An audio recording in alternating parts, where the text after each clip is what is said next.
based fundraising workshop, Successful Fundraising During a Pandemic. Someone's not muted. Please mute. Synagogue Council strives to provide synagogues with the resources they need to do the vital work that they do. Toward that end, we have engaged Lee Rosenfield, a veteran fundraising consultant who grew up on Boston's North Shore. A graduate of Hebrew Union College and the University of Southern California, Lee's resume details a significant experience working with both synagogues and Jewish organizations. This evening, Lee will facilitate an interactive fundraising workshop in which participants will share their fundraising concerns and innovations. Lee will also provide an overview of fundraising best practices, strategies, and techniques, with an emphasis on those most effective during the pandemic. Following our workshop this evening, leadership from Synagogue Council member congregations are invited to make individual consultation appointments with Lee. During your consultations, Lee and your fundraising team will discuss an individualized fundraising plan for your congregation. This opportunity is funded by Synagogue Council and will be provided free of charge to 20 member congregations on a first-come, first-served basis. Information about how to schedule consultation sessions will be emailed to representatives of Synagogue Council member synagogues tomorrow afternoon. This evening, we invite you to please participate through the chat function. It is now my pleasure to turn the program over to Lee. All right, hi everybody. It is an absolute pleasure to be with you tonight. And I'm sitting in New Jersey, but as Gretchen said, or as my bio said, I am originally from Salem, Massachusetts, on the North Shore. And as they always say, you can take the boy out of Boston, but you can't take Boston out of the boy. So I thought it would be a nice idea if what we could do is just briefly, Gretchen, with your permission, go around the room, so to speak, around the Zoom, and just let everybody introduce themselves quickly and what congregation you're from, just so we all kind of know who we are. So do you, how do you want to manage that? Should we?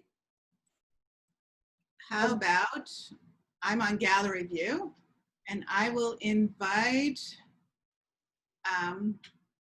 Larry to introduce himself, please. And don't forget to unmute yourselves if you have been muted. Okay, I think I am unmuted. I'm Larry Marks. I'm at Temple Sinai in Brookline, Massachusetts. And I've been treasurer, I've been chair of a capital campaign, and things that do with money raising is what interests me. Thank you. Jessica, please unmute and welcome. Thanks. I think I am unmuted. Can you hear me? Yep. Yes, thank you. Great. I'm from Temple Beth Israel in Waltham, Massachusetts. And I'm on the executive board and I'm the membership director and very excited to be here. Thank you, Jessica. Amy Worth, please introduce yourself. Hi, I'm Amy Worth. I'm from Temple Reim in Newton, and my co-chair of the philanthropy committee will be here tomorrow. Thank you, Amy. Emil Ray, please introduce yourself. Hey everybody, I'm Emil from Congregation Beth Elohim in Acton. Just joined the fundraising committee, so just getting started. Thank you. Rabbi Rudin, please introduce yourself. You need to unmute. Unmute, please. Yep, got it. Hi, I'm Rabbi Jennifer Rudin. I'm from Congregation Derech HaShalom, a congregation without walls in Metro West. Thank you. Howard Trackman, please introduce yourself.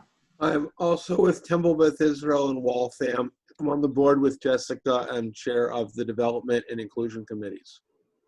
Thank you. Cheryl Selby, please introduce yourself. I'm Cheryl Selby. I am from Nahar Shalom Community Synagogue in Jamaica Plain, and we are embarking on a new phase of our life after the retirement of our founding rabbi, and looking to create a new financial model. So and I'm on the Finance and Fundraising Committee. Thank you. Nora Abrahammer, please introduce yourself. Hi, I'm Nora Abrahammer, also from Temple Sinai in Brookline with Larry. And I'm immediate past president, and now I'm chair of our fundraising committee, along with being on too many other committees. But I just want to make a note, if I can, to Lee. You may not remember me, or maybe you do. When you worked at Hillel Council, you were like right out of. No way. No. Yeah. And Nora. I was at BU Hillel. Oh Right. my. Well, it's Here we so are. wonderful to see you. Oh my, that was 30 years ago. More. Yeah. Yeah. Something like Wow. that. That's incredible. Yeah. Good to see you. I remember we set up the phonathon room in the back, that back boardroom. We worked on that together. Yeah. That's right. Yep. All right. Yep. So that's as far back as my. Well, I'm good for the fundraising. night. This was worth it for me. Me too. Thank you, Nora. Renat Thank you. Wasserman, and I hope I didn't mispronounce your name. You did very well. It's Renata. I'm Renata Wasserman. I'm co-president of Hayam, the Cape Cod Havara, and we are here. Three of us are here, actually. Judy Keller, our ritual chairperson, and John Klein, the chairperson of our new fundraising committee. Usually, we are a synagogue without walls, without employees, and without dues. And we manage very well every year from the 300 or so people who attend our high holiday services, which we have a rabbi and a cantor and hold at a local church. But this year, we are all going to be virtual. So we are facing a brand new challenge and looking for some help from whatever all of you can provide for us. Thank you. Thank you. Good evening, Sarah Fendrick. Please introduce yourself. Hi, I'm Sarah Fendrick. I'm the chair of the Development Committee at Temple Beth Zion in Brookline. Thank you. So somebody's here from Ahavat Torah. Oh, that's actually my name. Beautiful name. No, I'm Bob Bornstein. I am president of Ahavat Torah in Stoughton. Thank you. Good evening, Elizabeth Denley. Please introduce yourself. Hi, I'm Liz Denley from Congregation Shalom in Chelmsford, Massachusetts. I'm currently serving as president of the congregation. Thank you. Judy Keller, good evening. Good evening. Judy Keller from Cape Cod. As Renata has already said, I am the chair of the Ritual Committee, and we are on a roll to get our services virtual for the coming high holidays. Thank you. I'm guessing this is Lou Edgars. Yes, hi, I am Lou Edgars. As Cheryl Shelby already stated, I'm from Nehar Shalom Community Synagogue in Jamaica Plain, and we've chosen to make life interesting because we're not only we're going through a transition in rabbi, we're going through a transition in geographical place, and we're also trying to transition our financial and fundraising models. All of this on top of the present COVID-19 circumstance. So any help we can get from Synagogue Council would be great. Thank you. David L. Yes, hi, this is David Leers. Good evening. I'm president at Congregation Beth Elohim in Acton. Thank you. Ellen Frank, good evening. Hello. Hi, I'm Ellen Frank. I am on the board of Temple Israel of Natick, and I am just kind of helping our congregation figure out our next phase in the life of our fundraising program. And I also am a fundraising professional by profession. Ellen, you were at the workshop that I did with Herb Tobin, weren't you? Guilty, I was. Yeah, I remember you. You had a lot to contribute in a very positive way. Oh, well, thank you. And she came back. I think that's a good sign. She's going to test me tonight, I think, but okay. Hi, Judith. How are you? I'm Judith Jordan from Temple of Dr. Shern in Manchester, New Hampshire. And I'm a past president of the temple. Now I'm vice president. I chair the caring committee, and I've been a member of the congregation for 40 years. Thank you. Jonathan Klein, good evening. Unmute yourself, please. I'm Jonathan Klein. How is everybody doing tonight?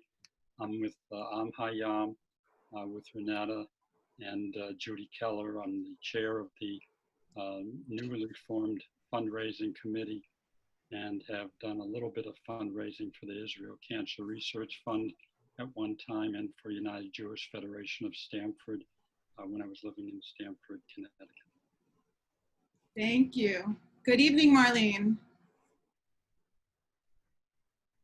You're muted. Yeah, I'm muting. Okay. Hi, Marlene Dodick, and I'm Executive Vice President of Temple Israel of Natick, and I am working with Ellen, and Alan Avery Peck is on the call as well, but we're working on fundraising in our synagogue. So thank you. Thank you.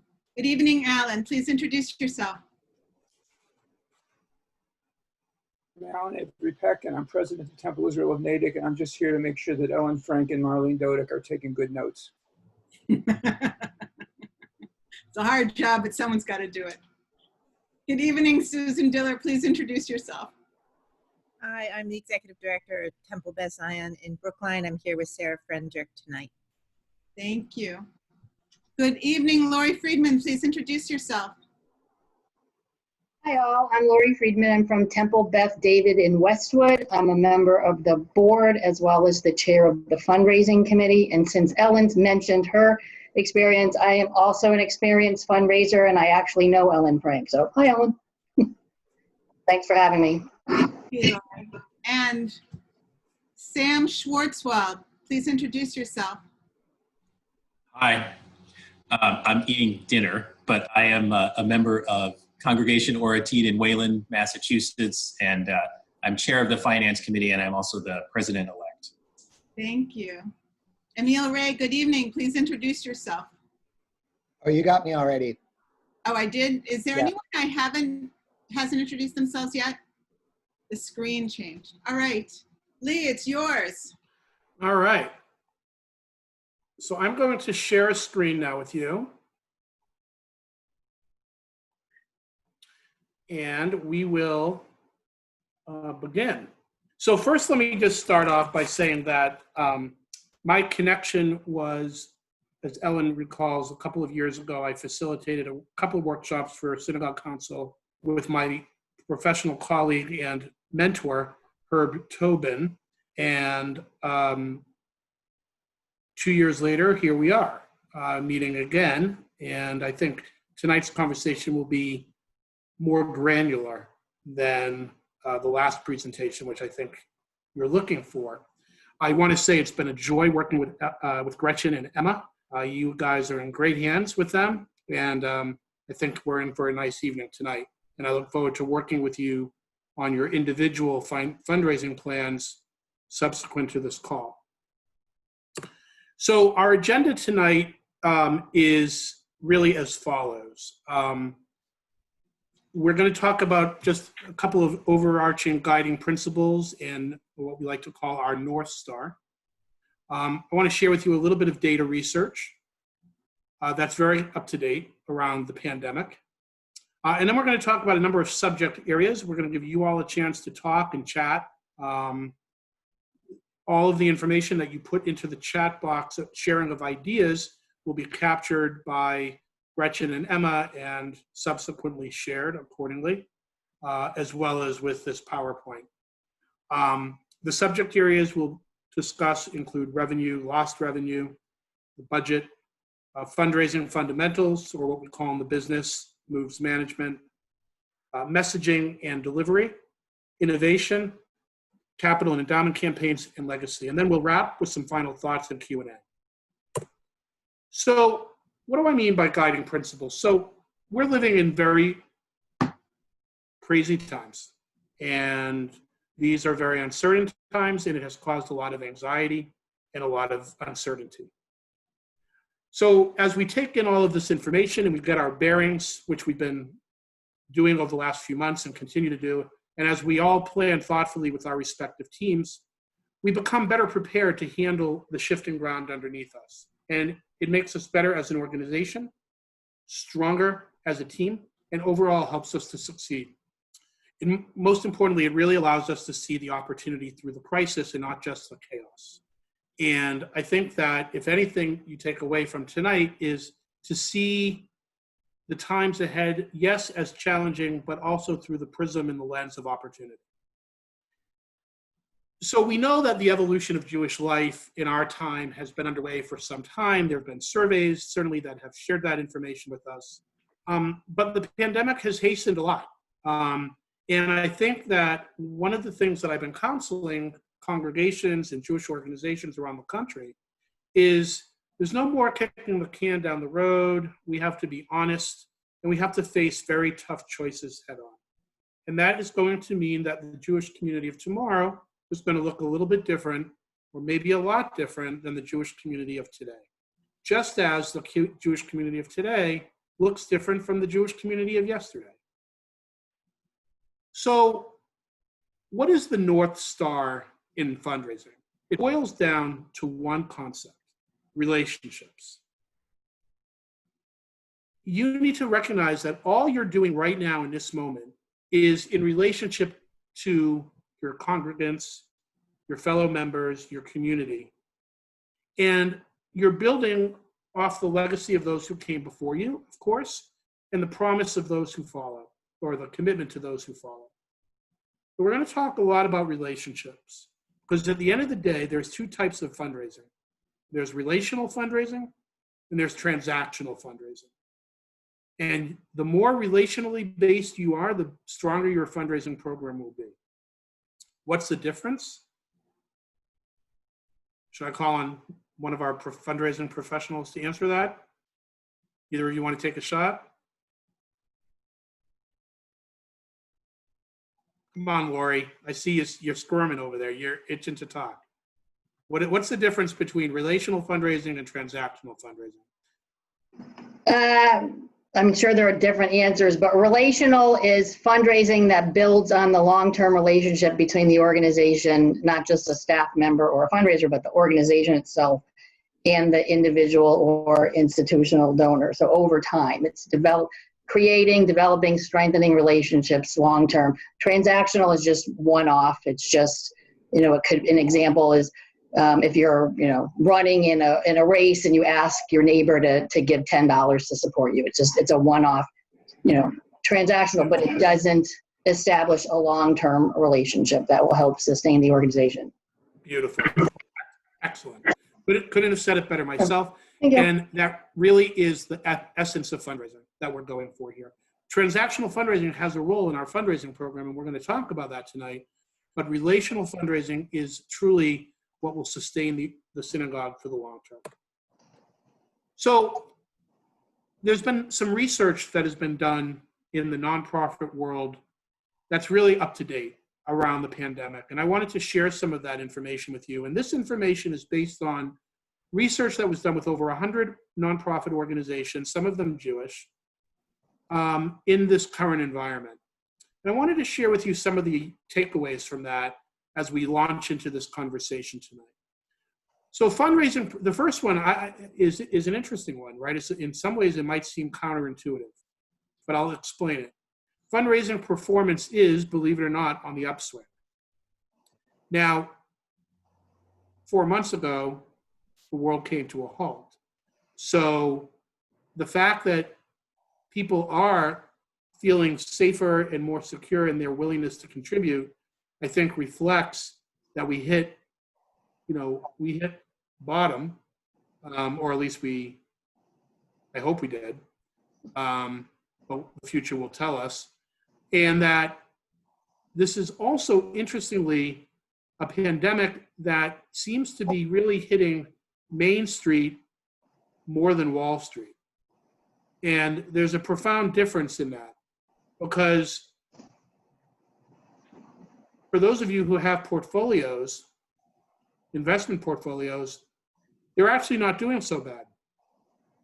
I mean, they're down, but they're not tragically down the way they were even 4 months ago. So yet, lots of people are unemployed and becoming more unemployed. And, we are in the greatest unemployment of our lifetime. And it's very uncertain times. So, but the good news is people are still giving. They want to support institutions that are relevant, that have a clear vision and mission, and are having impact in the community. Interestingly, many nonprofits, most of them that were surveyed, are continuing with their pre-existing capital campaigns with appropriate COVID-19 era adjustments. And capital campaigns, which we will also talk about tonight, are separate from operational annual fundraising. And capital campaigns can refer to, obviously, the facilities, whether they be the hard buildings or even the technological infrastructure of these facilities. And so congregations are proceeding accordingly. Obviously, organizations are using technology and innovation to continue large fundraising initiatives. Many organizations are either considering or have already held virtual fundraising events amid the inability to host in-person gatherings. This is validating what you already know. Many organizations are undertaking a special appeal or emergency fund amidst the pandemic, which you can be considering and thinking through. And in our one-on-ones, if that's one of the ways you want to proceed, we'll work through a plan that makes sense for your congregation that's culturally sensitive and specific. Donor engagement methods leveraging technology are clearly on the rise, as what we're doing tonight, with forward-thinking organizations increasing their use of social media and other online methods of engagement like webinars and podcasts. Lee, we have a question. Yes. The question is, fundraising is up, but have giving priorities shifted in these past months? Yes, and we're going to talk to that in a few minutes. So that's a great question, whoever asked it, but I'm going to answer it when we get to one of the next slides. And the simple answer is yes. Foundation giving remains strong.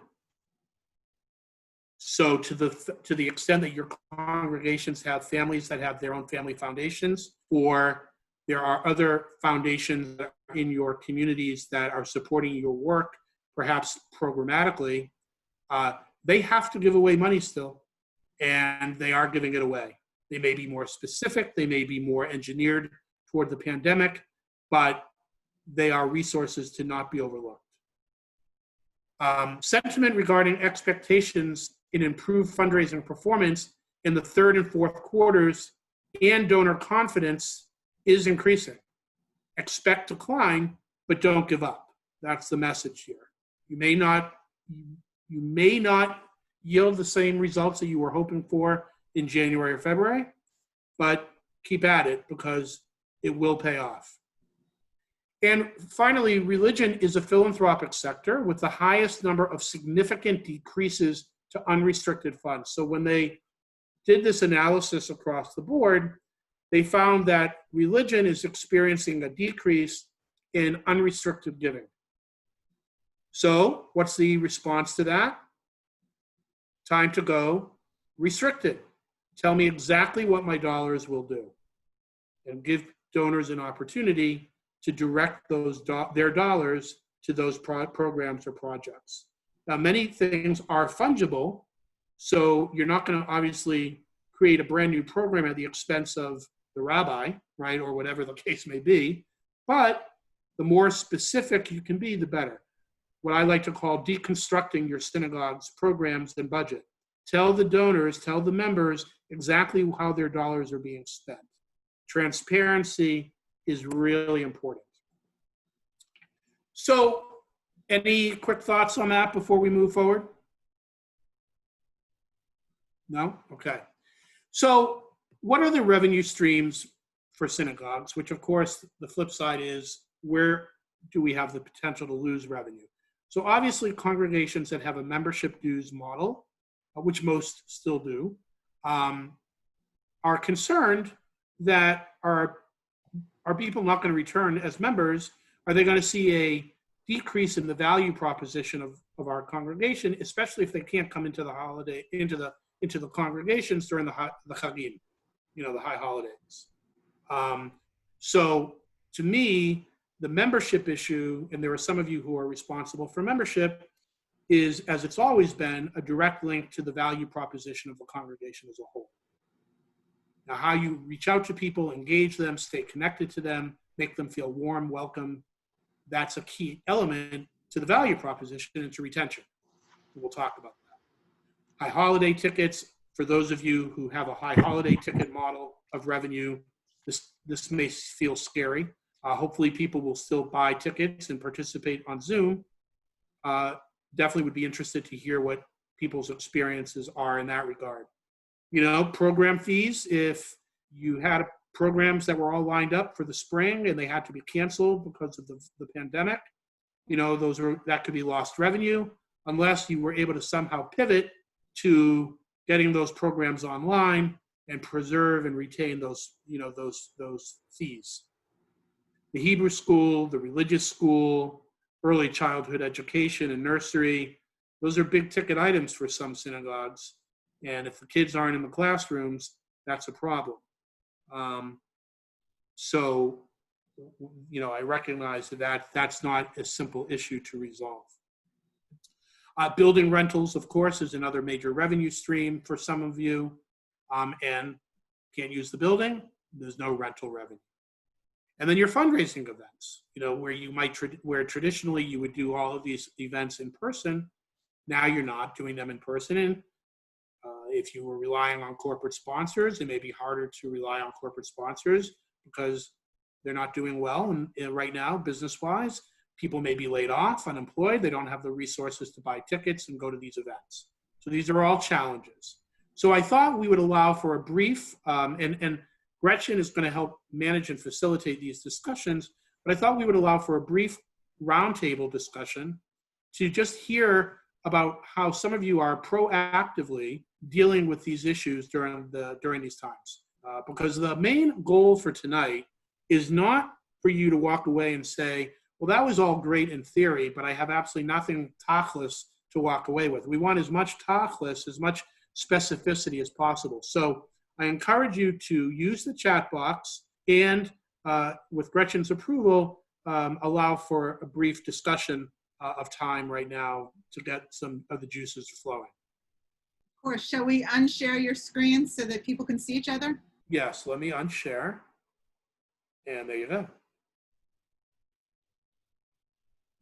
That's great.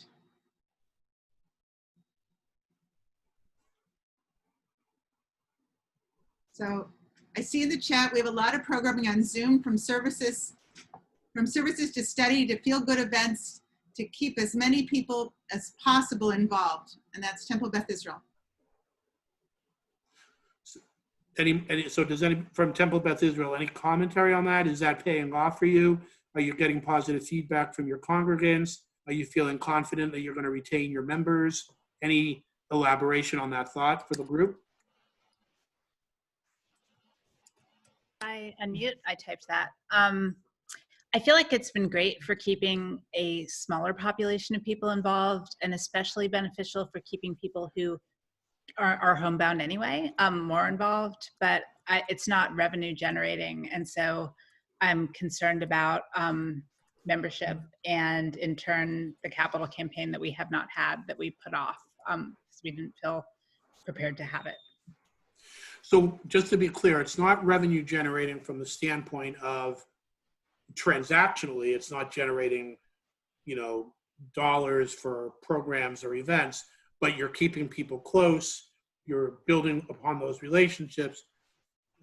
Unto itself there is a sense of revenue sustenance.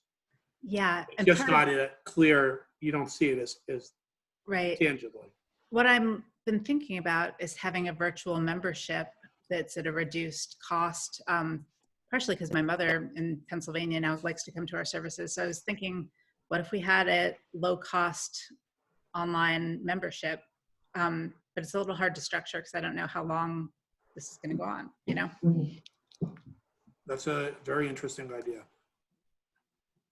Alan. PZ shared that their fundraising committee moved online for a spring fundraiser and they doubled their goal. Who said that? Susan Diller from TBZ, from Temple, TBZ, Temple Beth Zion. Temple Beth Zion, thank you. Brain freeze. So Susan, walk us through that a little bit. So Sarah Fendrick, who's here, and I worked with the fundraising committee, and we really debated whether even to have our spring fundraiser. This was in, May, and we were planning in March and what to do, and usually it's in person, and whether or not it was okay to ask people to give at that moment when unemployment figures had risen so dramatically.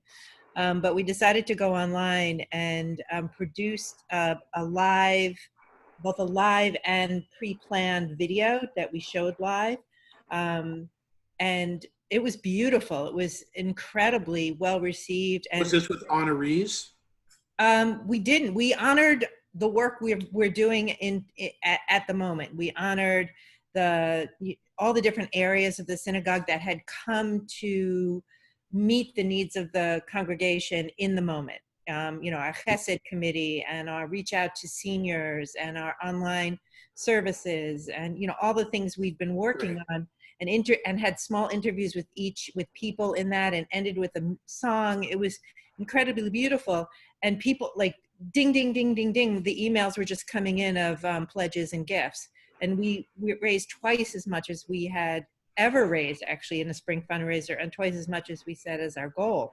So we're realizing this was good and trying to figure out how to do this again for high holiday giving without sort of beating the same horse. Right.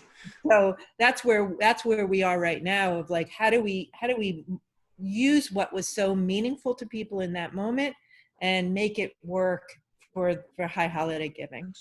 So let me just summarize, I think, for the notes. One comment is that clearly the virtual event worked. Yeah. You did it, you took a risk and you did it after healthy debate. Is it the right time to be asking people for money? And you did that. And so you came to the answer and it proved itself worthwhile. Yeah. And now you're looking to examine how to translate that into other activities that will not become to the point where it cannibalizes your overall effort. Right, exactly. Sarah, do you have anything to add? Yeah, I just wanted, that was beautifully said, Susan. Thank you. I just wanted to emphasize that we really. Oop, you're muted. Okay. We focused on the relationship building, and I think that's why we were so successful at the fundraiser, because by the time we had the fundraiser in May, we had so many services and courses and a lot of check-ins. I think the first thing that our congregation started doing was checking in with our people to make sure everyone was okay, to see what we could help. We had a Chesed committee that formed and reached out to people. So the relationship building was pretty intense during the first few months. And by the time we got to the fundraiser, it emphasized people, not a person but our congregation as a whole. People were just ready to give. They wanted to give. They felt like it was something they really wanted to participate in. It was great energy. So again, Lee, just to emphasize what you're saying, the relationship, not the transactions, is what made us successful. Well, first of all, you have great energy, guys. So yeah, call up kavod to you. And so there's never a presentation that I give that this doesn't come out. And I'm going to just say this now. So how many of you, I can't see everybody, are in some kind of a long-term relationship, marriage, whatever, right? So I'll ask, or know somebody who is. So I'll ask the question. By the time you get to the marriage proposal, do you pretty much know what the answer is going to be? Or you're kind of holding your breath like, I really hope he says or she says yes. You kind of know the answer is going to be a yes. It's the marriage proposal is similar to the solicitation or the fundraiser that Sarah's talking about. You're building the relationship over time, that by the time you asked for the gift, the answer is, it's not a question of yes or no. It's a question of how much, because it's a relationship-based business. So I just wanted to throw that in there. Now I can sleep tonight knowing that I got my one example in there. Did you Anybody want- else? There were two more shares. Alan, would you like to share about membership renewal?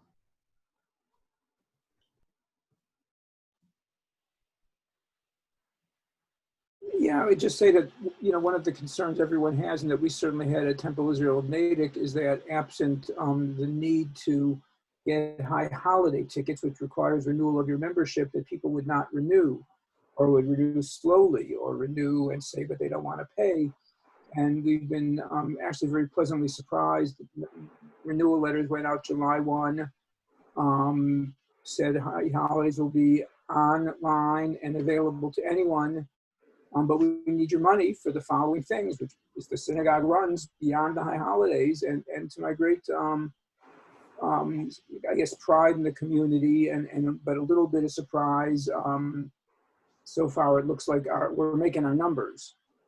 So, maybe this is in line with what synagogues are finding when they do a good job of pivoting and when they're meeting needs at a time like this, but certainly it suggests we raised our dues this year.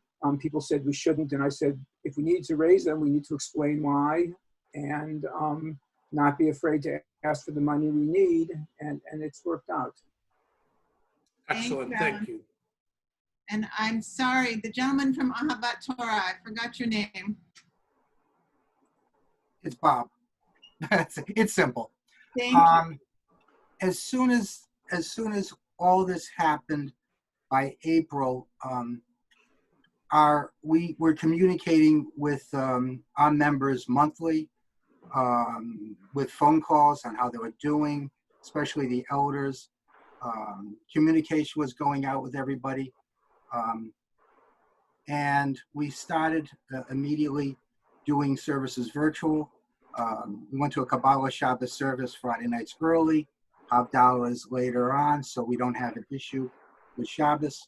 In May, we did and our synagogue is very big with food. We do an awful lot of food events. And isn't everybody? I mean, I don't understand. Well, we do very well. Okay. We have a very good crew of people that can, and I have a culinary background. So we did a Friday night Shabbos service. People could, in a box. People came by. It was a great fundraiser. We made thousands. Did about 160 meals. And it was cooked by one person, did everything. It was me. But it was huge. We also did a Count Your Blessings fundraiser, which brought in $3,000 just for people writing, had a list of things, count your blessings. I had a good day, $10. And we just had a sheet. And, we just budgeted like $500. And So the money kept coming somewhat in. of a count your blessing campaign. That's a nice idea. It was just something very simple. Somebody said, hey, how about this? And has anybody ever done do you ever do like Shabbat dinner delivery to the elderly or to members that are, not feeling well? Whenever we have a Shabbos dinner and there is members that are homesick or that, we send to them. We also we also feed first responders. We do that a couple of times a year. It's big around town. But I was really surprised with this Count Your Blessings. Our budget's based upon the synagogue, plus we rent out to a church on Sunday. We do weekly bingo, and we have a JCC seniors program. Right. All three are shut down. Yeah. So, we did what we needed. We actually, and I think with the communication and the relationship, and I never put anything on the downside, the woe is us, on that. Everything was on positive mode. We're doing more online virtually than we offered when the building was open. We have Well, that's great. So I want to invite you to, if you have any other specific ideas, to please type them into the chat box so that we can capture them in the notes. So thank you for sharing all of that. This is, it's impressive. Great. Next month, we're going to do a take-home barbecue. Nice. And it's going to be a, You can buy pulled brisket, chicken, and with that should, I mean, hopefully that should bring in $3,000-4,000 for for a Sunday afternoon. Now, I hear that DoorDash does deliver to New Jersey, so I'll put in an order. It may be a little cold. Okay, it's all right. It sounds really good. So who else would like to share? I want to give a couple more minutes to this, and then I'm going to move us forward. Please don't hold back. The idea here is for you to all get some very concrete ideas. We are going to share with you some very concrete ideas in a few slides, but I think it's always better when it comes directly from you. Anybody else? Bueller? Gretchen, you're on mute. Ellen, feel free to ask a question. Amy, were you going to share about Temple Rame and their loss of rentals and how they dealt with it? Yeah, should I go first? Okay. So we have a big bridge game and some other rentals that that were a very big part of our budget, and so we lost that. In the meantime, we've had a really robust programming stuff going on that some other people have mentioned. We get huge numbers of people to Minion and to services and to other programs. So we've really done a lot of that relational stuff that you're talking about. But the budget still was really, really in bad shape. And it came down to really having to, we have a very tight budget to begin with. And so really the only thing we pay for really is people. And so we were talking about furloughs and really cutting back on some specific things. And we sent a letter to the congregation telling them, this is the situation, we're thinking about furloughs, that we need to raise money. And we raised twice as much as we had thought. People, we have an annual fundraiser, and people who hadn't given to that gave very generously to this. And people who had already given to that one have given more to this one. There were no phone calls. There was nothing personal. It was just this letter that went out. And I think what happened is, I think it was a connection to the people that they didn't want the employees to be hurt, including the rabbi. And I think it's a real show of force for the people. Well, we're gonna talk even more about that. It's a really nice thing. So we've got money to put away now. That's impressive, and we're gonna kick that up a notch in a couple of slides as well about the human resources and the people side of this. But Ellen, you were going to share a thought, I think. Ellen Frank. Sure. I actually have a question for people to think about. Maybe during as you're talking more, I wonder.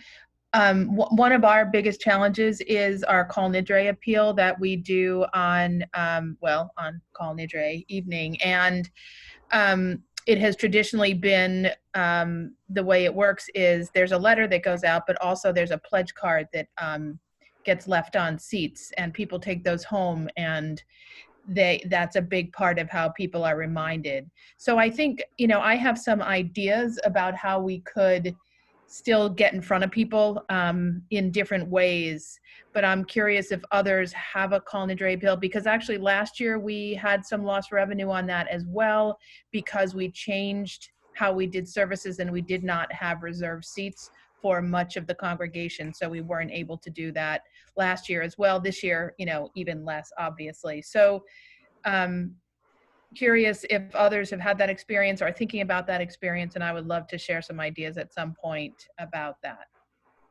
Great. So, and certainly virtual pledge cards are real, right? So you can certainly continue the tradition of pledge cards if that's a culturally specific thing for the congregation. But if other people have any specific ideas, please feel free to add them into the chat box so that we can capture that information or take it direct to Ellen, after the Zoom. Any other comments? Gretchen, anybody else? Not in the chat currently. Okay. All right. Well, but let me just say, are there any other final thoughts on this subject before I move us forward? Don't hold back. Well, I'm wondering, I mean, it's great to hear that so many people found that in this spring giving was up and people felt like, I want to support this moment when things are difficult. And I'm wondering if there's going to be fatigue come the fall because it's not over. And we all thought, oh, by high holidays, maybe it'll be over, and it's not. So You know where I think the fatigue will lie? Hmm. I'm going to flip it on its head, is if you don't continue to engage and build on the relationships. Because that's hard work. But that, if you do that, I guarantee, well, you know, I don't like to get into the business of guarantees, but I would put money on the fact that you'll probably do okay come the fall. Anybody else, though, want to say anything about that? No? So, and then I do see here, Amy, you know, your comment about giving up the Cole Nidre appeal in favor of calling members. And that's certainly another, you know, important idea. And we're going to talk a little bit more about that. But let me pull us back to our PowerPoint just to kind of keep our conversation moving forward. So in terms of the conversation around the budget, I'm glad all of you are using that language because the budget is simply the narrative of the synagogue, right? I mean, where we put our dollars tells our members where we place our priorities. So sharing the budget and the budget challenges with the congregation is crucial. And certainly I do agree with whoever, maybe it was Alan or somebody who put in the chat box that you have a soft spot for furloughing employees. You know, staffing is a really sensitive matter for people, and people really don't want to see their professionals hurt. And so that is a compelling case to be made in fundraising, I would argue. So have you all, the question on the table, and it can be a reflection point, or if anybody really wants to share a thought, have you all prepared various scenarios for the coming year with your budgets? And what is that, maybe just again, be conscious of time, but I like when you talk more, any specific thoughts or ideas there that you think would be beneficial or relevant for the group to hear? And Susan, I saw you shaking your head, so I'll call on you first. So as the executive director, one of my roles is to work on the budget. And so we prepared a budget that made the assumption that fundraising, membership dollars, rentals, that they would all be down anywhere between 10 and 20%. And we weren't even sure if that was enough. I mean, considering, for example, high holiday tickets, like we haven't even decided what we're doing yet, if we're doing all virtual or a hybrid situation. So it only makes sense to make the assumption that everything will be reduced and then to hopefully be better than that.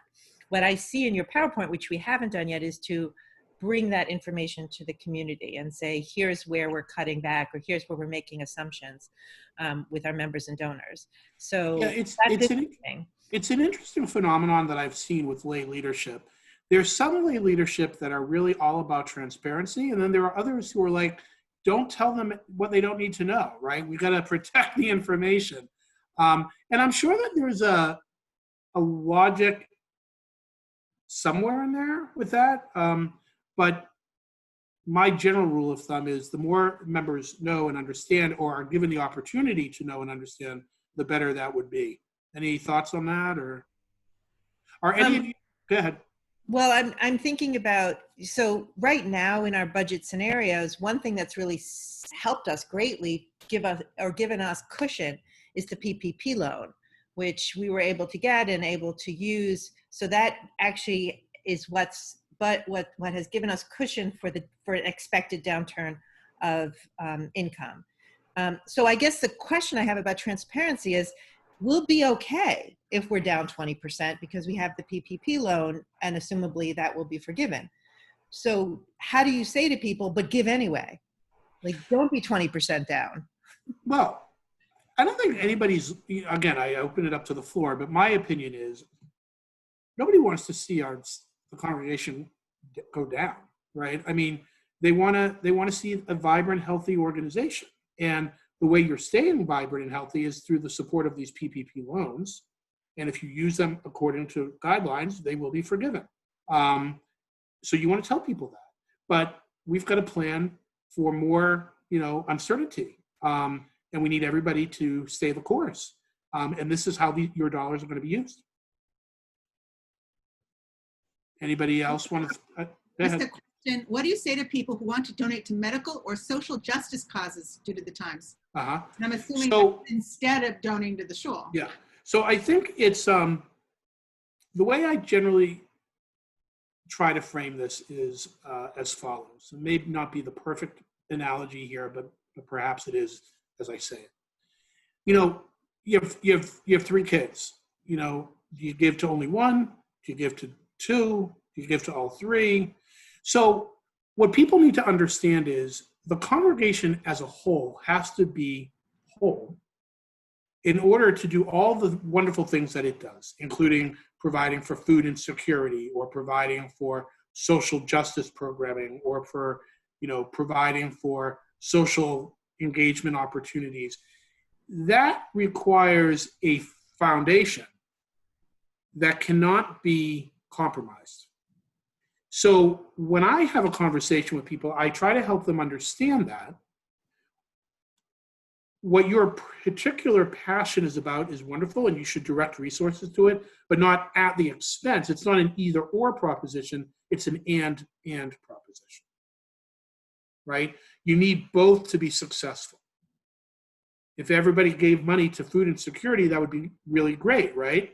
But then you wouldn't have the infrastructure to manage it, to deal with it. Thoughts? Questions?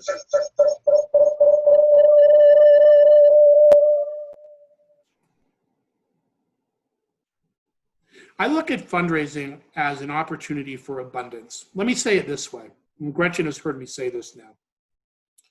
This is one of my shticks, but it's a legitimate shtick. What I always tell people is in 30 years of fundraising, I've never asked anyone for their money.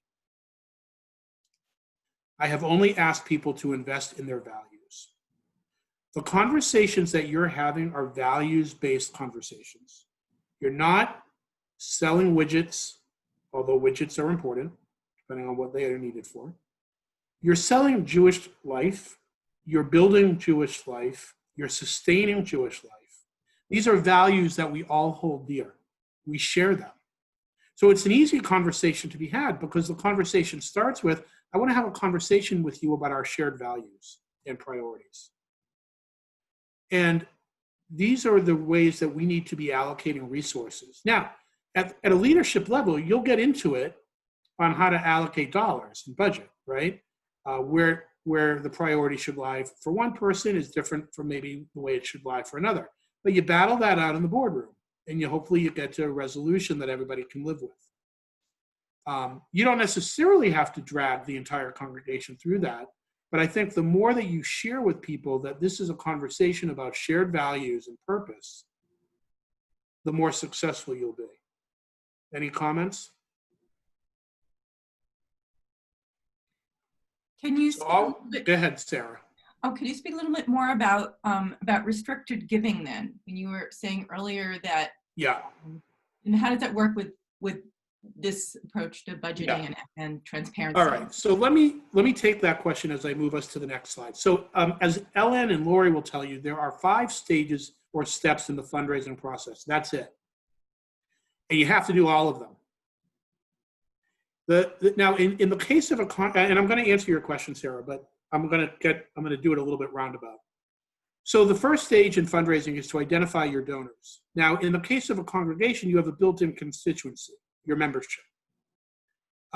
You also have your alumni, folks that are no longer members. I remember a time I was running a capital campaign. Maybe this is a little commercial for my business, but I was running a capital campaign for a congregation. And I flew down to Florida, a New Jersey-based congregation. We flew down to Florida with the rabbi, met with a person who hadn't stepped in the congregation for over 25 years. Still loved it, still loved the rabbi, wasn't a member. gave $250,000 because, first of all, he had that kind of money, but more than that, he loved the rabbi, he loved the congregation, and he understood the importance and the significance that it played in his life and wants to make sure it's there for others. So, remembering that there are different constituencies to talk to, whether they're current membership, past membership, foundations that support the work that you're doing, even corporate sponsors, obviously when you're doing events, those are all prospects to be identified and then ultimately researched. Now I want to be clear on research. When I talk about research, there's two forms of research. There's values-based research and there's, I guess what I would call a financial-based research. So financial is very obvious. How many houses do you have? How many cars do you drive? How many boats do you own? Whatever, right? But in philanthropy, at the end of the day, people give from their heart. So you need to know what speaks to each of these people. What speaks to their heart? What's their story? Fundraising is storytelling. It's an opportunity to engage with your members around storytelling. What a gift. We all like to hear ourselves talk. And we love to shep nachas, and we love to share memories, and we love to tell stories. So give people an opportunity to do it. First of all, you're going to get a lot of information from them. A lot. More than you realize. Ideally, when you're having conversations, it's good to have two people in the room with you so that you have 4 ears instead of two. Especially if you're the one on the hot seat, especially if it's a solicitation, you want to have kind of another set of ears. But that's what I mean by research. The cultivation and research, by the way, is understanding what people's priorities are. So going to your point, Sarah, if I then know that food insecurity or social justice or social action or Shabbat meals or food, holiday programming or youth engagement is important, you can frame a conversation with those members around that towards their philanthropy, towards their contribution to the congregation. It's a holistic form of fundraising. That's the relational piece. If you're just looking for the transactional side of the ledger, it's not as fulfilling. And think of it for yourself, right? I mean, now, by the way, I'm a big federation proponent. I came out of the federation world, so I'm not picking on federation when I say this, but, in some communities, federation, that you call, you Super Sunday, you make your gift, and then you don't hear from them again for another year, right? How does that make you feel? Right now, federations have done a much better job. They're getting better at this too. So I'm not trying to, I don't want to get in trouble here, especially since Barry Schrag was one of my early mentors in life, as Nora will tell you. But my point here is simply that knowing people's values and priorities will help guide their philanthropy. It will help guide you in helping them actualize their contribution to the congregation. Because everybody wants to be remembered for something. Everybody wants to leave a legacy. Everybody wants to feel like they're doing something meaningful and contributing. Your job is, you're an ambassador to that. You're the shaliach. You're the person that's enabling that to happen. It's a mitzvah. You should feel proud. Feel good. This is holy work. It's sacred work. The cultivation piece of the fundraising process are the steps to build the relationship, right? So whatever it is, sending those Shabbos meals, calling people that are homebound, checking in on people during the pandemic. How are you? And not doing it once and patting yourself on the back, because how I'm feeling in March is a little different from how I feel in July. So you got to stay true to the course. Those are all cultivation steps. The solicitation comes naturally. Once you've done that, asking people to support the congregation is a no-brainer. They're going to want to do it. They're ready. They're waiting. And you can ask them to do more than they probably would even think about doing, especially if you give them a reason and you help them understand the needs. And then stewardship is like in a marriage. How do you keep it fresh for the next 25, 30, 40, 50 years? You got to keep the relationship strong. You can't take people for granted. You can't take your members for granted. You got to stay in touch with them, hear them, listen to them, In some ways, it's similar to the political time. Canvas, talk to them, engage them. They will appreciate it, and you will reap the rewards. So how do you do it? Right? By the way, to your directed giving point, again, help them understand the overarching needs of the congregation as a whole, but also enable them to support things that matter to them specifically. And by doing that, I guarantee you, less is not less. Less will be more. It'll be more is more if you make the case. So how do you do this, especially in this environment? Well, look, we all know, Ellen and Lori will tell you, the best form of having these conversations is face-to-face. All right, we're not back to any sense of normal, but it's not inconceivable to do that now if you do it socially distancing and you wear a mask and you do all the things that we're supposed to be doing. You can meet some people face-to-face, possibly, but you can certainly Zoom to Zoom. And even though there's a device between us, hopefully you're getting to know me tonight, and I'm getting to know you a little bit. And it's not ideal, but you're also not starting necessarily from scratch. You already have relationships with these people. So you're using the technology to your advantage. Getting on the phone, good old-fashioned phone, direct mail, good old-fashioned post office, just sending information to people in the mail. People will read what you put together. And I suggest that if you do send mail, you do it in a way that's branded and clean. Keep what I'm sure most of you are doing, but professional and clear, articulate. And if you're running a campaign theme, or if you're doing a pandemic relief, maybe create a banner, maybe create some kind of a way to differentiate the mail, the print, from other materials that you send out. Be creative in how you do that. Use all forms of social media. Facebook, Facebook Live, Twitter, Instagram, YouTube, homemade videos. What a great idea if you send, how many of you, by a show of, I don't know, chat hands, or how many of you send out videos every week or two from your congregation? And what are those videos, what do they do? I want, in the chat box, I need to see 4 or 5 examples of videos, or type away right now. I'm gonna take a 30-second commercial break. I'm gonna sip my water. What are videos that you guys are sending out to congregants to keep them engaged?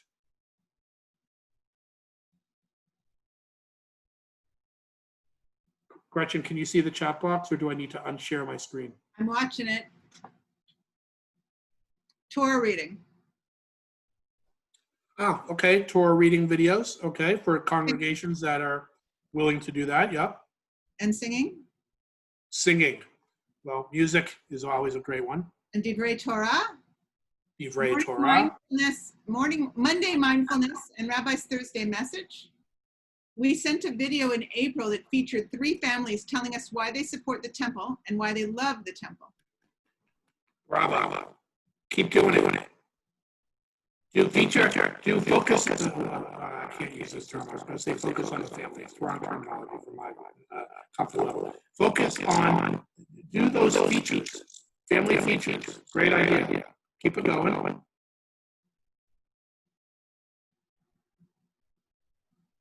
Anybody else? That's it. All right. Oh, one more. Havdalah. Great. We hope to do testimonial videos for our holidays, Kol Nidre appeal. Say that again. We hope to do testimonial videos for our holidays, Kol Nidre appeal. Excellent. Let the congregation tell the story, as well as, if you look at the power slide, use all the human resources at your disposal. Obviously, the clergy, your professional staff, your teachers, your students, your youth leaders, all the different constituent groups, sisterhood, men's club, the baby boomers, the next gen, whatever you can think of. Try to get different examples of testimonies to share with your congregation. What else is popping up, I see?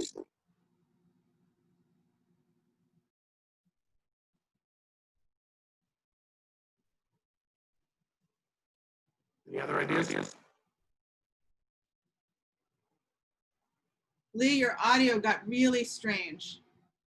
Can you hear me? Yeah, it's quite distorted. Well, that's not good. Now, would you like me to read the slide? Yeah, please do. Okay. Show that you care. Member outreach, engagement, and canvassing. Oh, Hold on. Whoop. All right.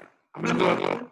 Go ahead. So, are you reading specifically new ideas or not? I think you covered this one, messaging and delivery. Okay. All right, so let's talk about innovation. Go ahead, You're still distorted. I'll read, okay? And maybe you'll share in the chat? Yeah. Show that you care. Member outreach, engagement, and canvassing. Go deep.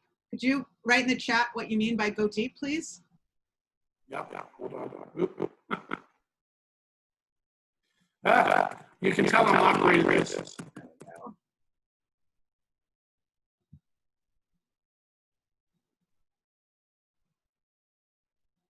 There was a recommendation to you to sign out and come back in. All right, I'm going to do that. I'll be right back. I'm very sorry about the technical difficulties. But you know what? I can share screen and go back to his PowerPoint. Can you hear me now?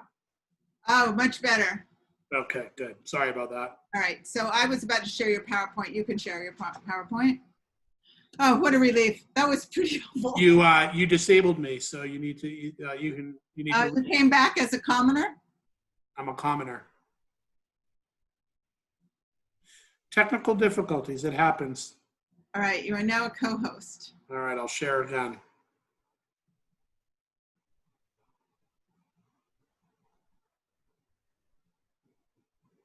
So what I meant, so let me just get to that slide.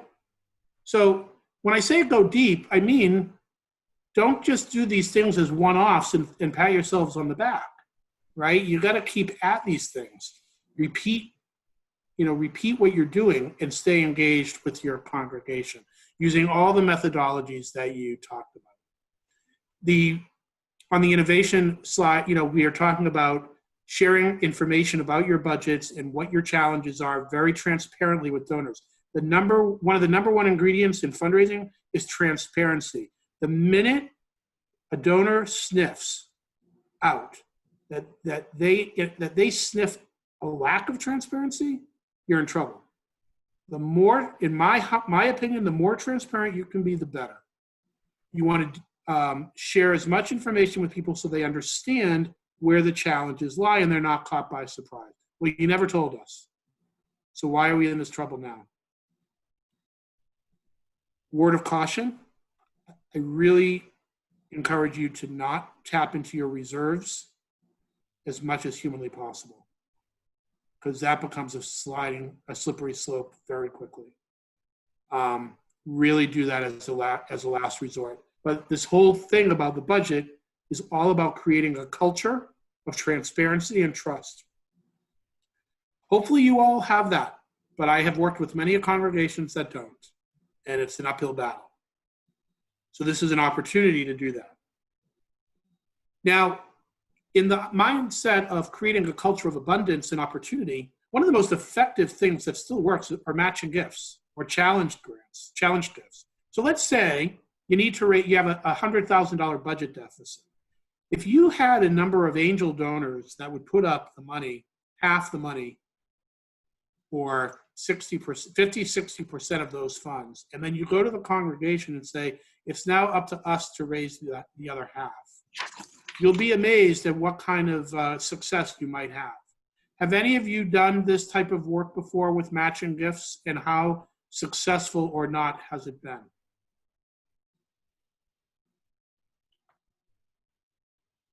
Anybody? Well, Jessica says she has with her college. Okay, it's a very effective strategy.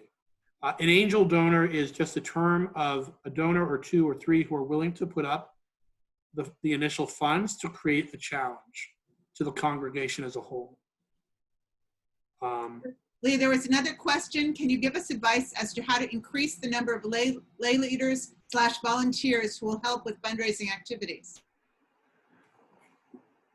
So that's a little bit of a different question, but the way that I would do it is, look, you're asking people to help. Who in your congregation is a good storyteller, and who are good listeners?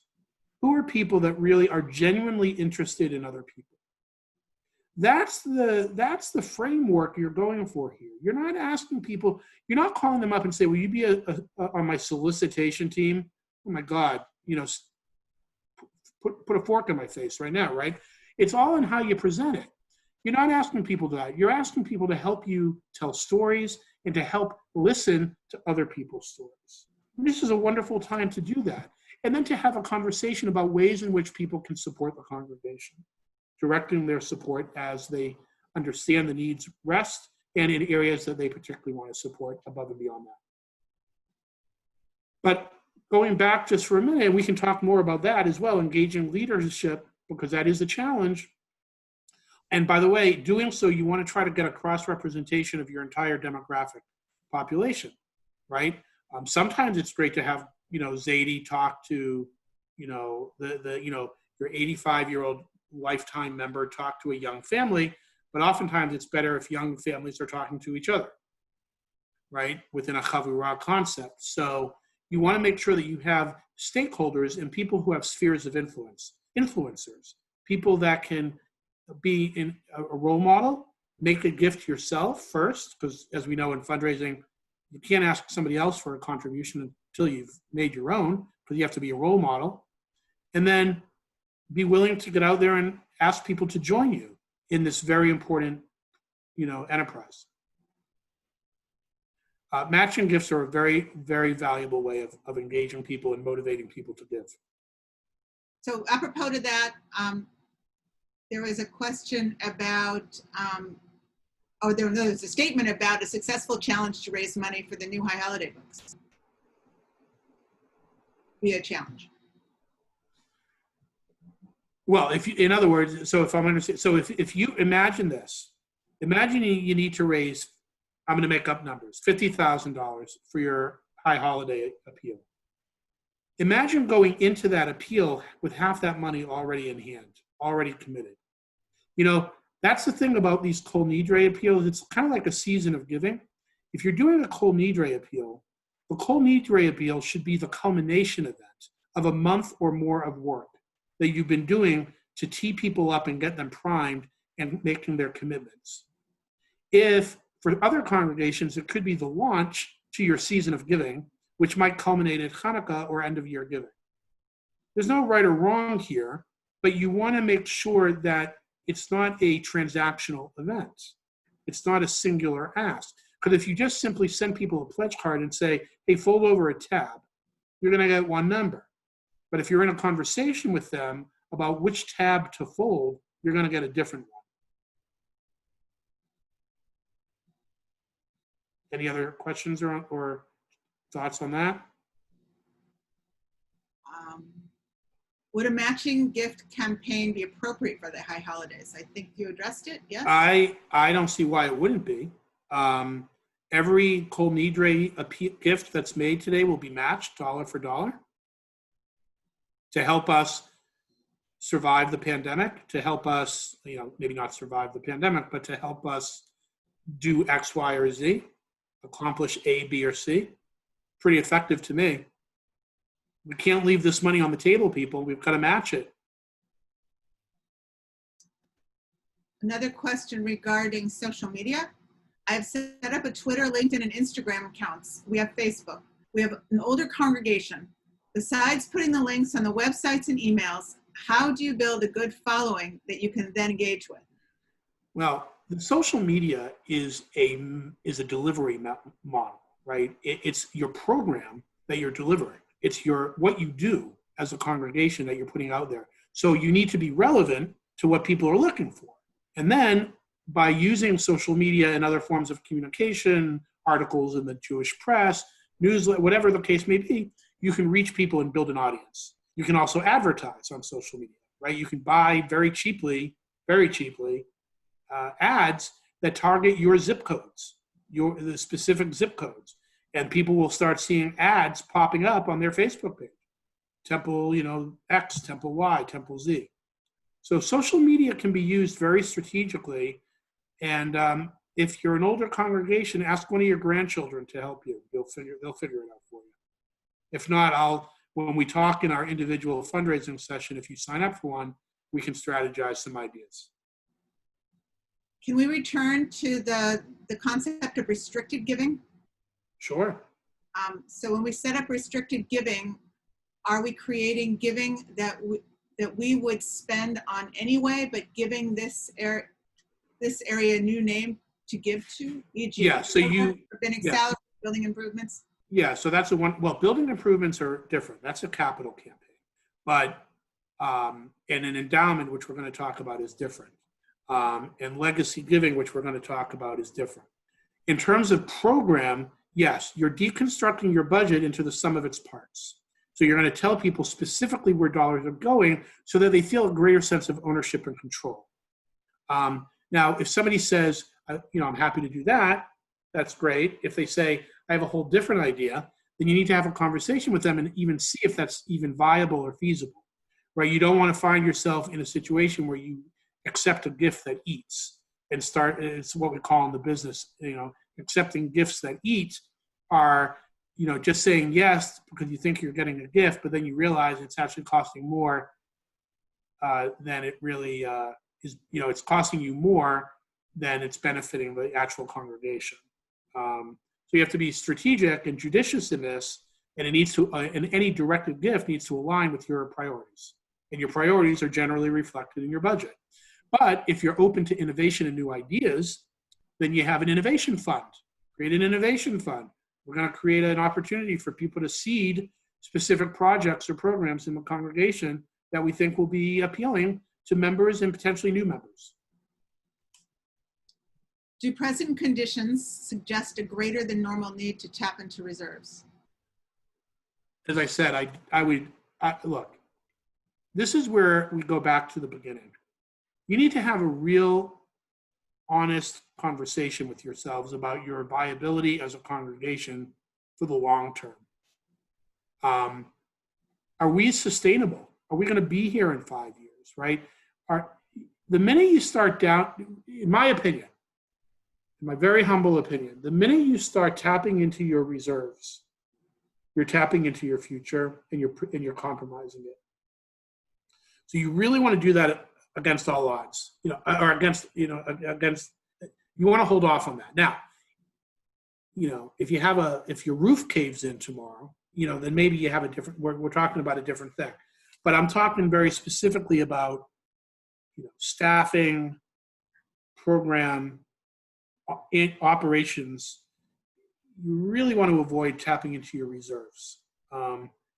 If your membership and your fundraising is not able to sustain that, then you need what you have, then you need to ask yourself, is it worth having? Or are there better ways for us to be providing services to our community that will be more sustainable? It's a simplistic answer to a much more complicated question. I realize that. So what I want to say in that regard is, again, for those of you who really are facing that challenge, I suggest in our individual sessions that we really talk about that. Okay, we have 5 minutes remaining. Well, then I better get kicking here because we have a lot more to talk about. So look, the best way to ask for money is direct, personally. That creates a culture of philanthropy. To create a culture of outreach, connection, and engagement, you want to do all of these. You have, the world is your oyster.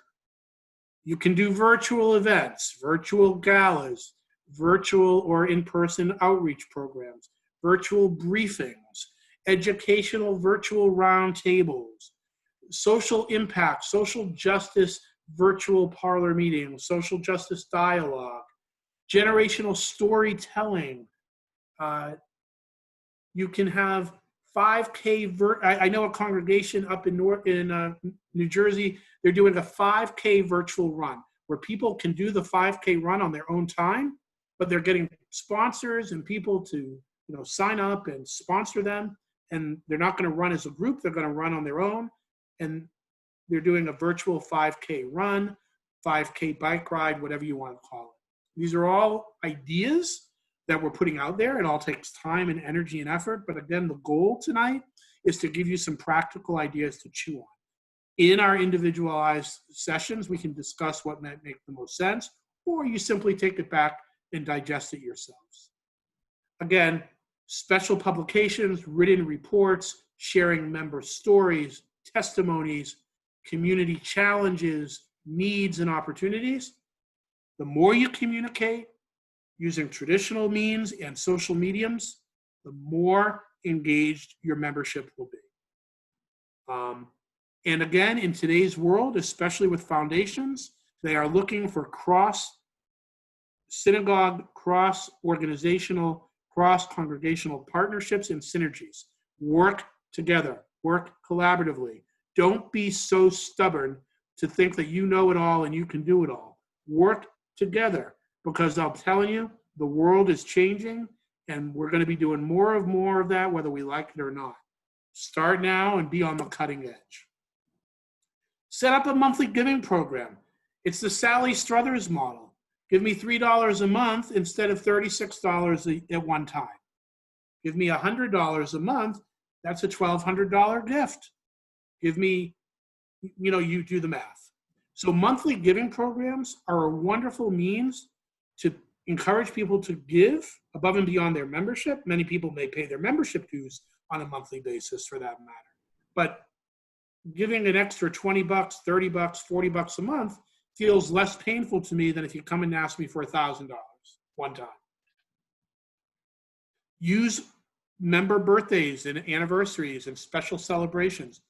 A colleague of mine is turning 50. So he put out there to his Facebook community, please donate $50 to this charity in my honor for my 50th birthday. He's already raised $5,000 from people that aren't that aren't even associated with the organization. So these are wonderful ways to encourage people beyond the members to honor you and support the organization that you care about most. Do a virtual game night with sponsorships. The ideas are endless. So I was going to offer up a 15-minute sharing roundtable. We're not going to do that because we're running out of time. But I would suggest putting into the chat box right now any ideas that any of you are doing that you're willing to share with your peers, and continue the conversation afterwards. Email them to Gretchen, and we'll put them out to everybody, and let's create a catalog of ideas. And let's do it in the spirit of helping each other. All right. I'm going to go for broke now and try to get this puppy wrapped up in a pretty bow in the next 5 minutes or so. So do I have about 5 more minutes, Gretchen, or? 1? Well, on the capital fundraising side, people are still raising money for building funds, for renovations as needed, and for technology investments, because technology is clearly the future. So in your individualized fundraising program, we can talk about that, but definitely be thinking about that. Legacy giving, always tell people to remember your synagogue in their wills, in their estate plans. And the difference between an endowment and a legacy gift or a planned gift, an endowment is a specific fund used for a specific purpose. People can give to that or not. Legacy giving is just simply telling people, please remember the shul in your estate plans. Leave us a bequest, consider leaving us a bequest, consider converting a term life insurance policy that you don't need anymore, transfer the ownership to the shul, we'll surrender it for whatever cash value we can get. You don't subscribe to the capital gains tax, and we get the financial benefit. There's all these different strategies to encourage people to support the congregation through a variety of different vehicles and legacy giving. And all of those are the ways that you would normally communicate and would do so here. My final thought. Get to your final thought. Is technology considered capital? Yes. Okay. So adding live stream cameras, for example, is part of a capital campaign. Thank you. Yes, yes. So you can read this final thought. This too shall pass is the main thought here. There's a beautiful Jewish folk story of King Solomon who asked an artisan to craft a piece of jewelry that had inscribed on it words of eternal truth. The artisan returned with a ring that had the words, Gam ze ya'avor, this too shall pass, etched in it. The artisan said that in moments of joy, King Solomon could look at the ring and appreciate the joy while knowing it would not be eternal. And in moments of sadness, he could look at the ring and know that the moment would pass. These are tough times, but they too shall pass. My hope is that tonight's conversation fueled some fire. I look forward to helping each and every one of you in any way that I can. Good luck, b'hatzlacha, and with that, Erev Tov. Thank you very much, Lee. Thank you all. Look for an email tomorrow afternoon with instructions on how to schedule your private appointments with Lee. Thank you, Gretchen. Okay. You. Thank you all very, very much. Very helpful. Very helpful indeed. Thank you. Stay healthy.